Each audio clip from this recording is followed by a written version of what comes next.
All right, Brian. Now let's ask. I'm here with Brian Smith, founder of UGG Boots, and we're going to dig deep into the whole process of decision making as an entrepreneur when you're pretty much making it up every step of the way.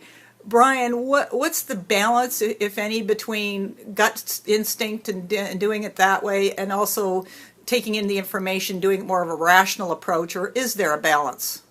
What did you find out when you were on this grand journey? Wow, another deep question. I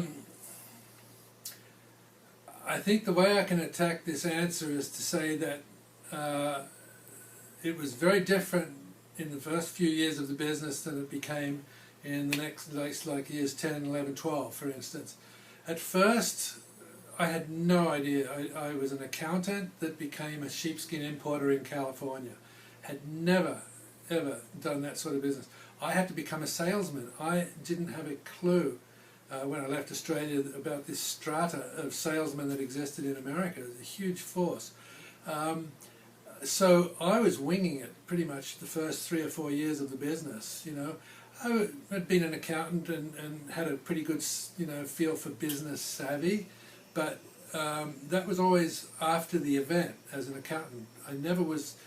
If this was the first time I was actually creating the event that the accountants would figure out later on. And it was very different that in that the first few years that I didn't have anyone to follow. Nobody had brought UGG boots or sheepskin boots into America.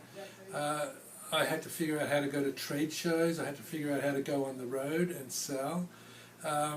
Eventually, 4 or 5 years down the road, I learned the system, because America is a beautiful country for driving systems, and once you plug into the system of trade shows, sales forces, importing, customs, deliveries, collections, it's a beautiful system that works really, really well.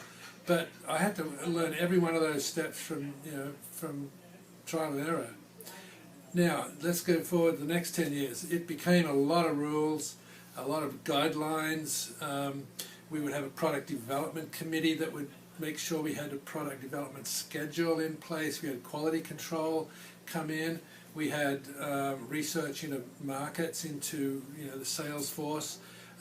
We knew we had statistics based on what they sold last year, what they ordered this year, so we could do a lot of predictions. So it changed dramatically over the course of the whole operation. And do you have a particular instinct for when you're operating off your intuitive gut instinct, and when do you have a sense? Is there a sensation when you know you have to change course? I'll tell you one thing I've learned, and this is a very spiritual thing, that every time I got goosebumps, I figured out it was my spirit telling me that's the right way to go.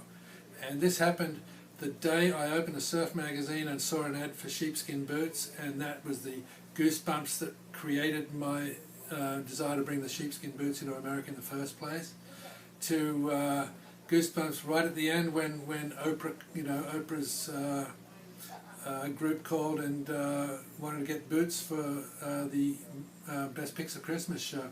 And so the goosebumps happened all the time in between, and every time that I made a decision and got that feeling, I knew I was on the right track.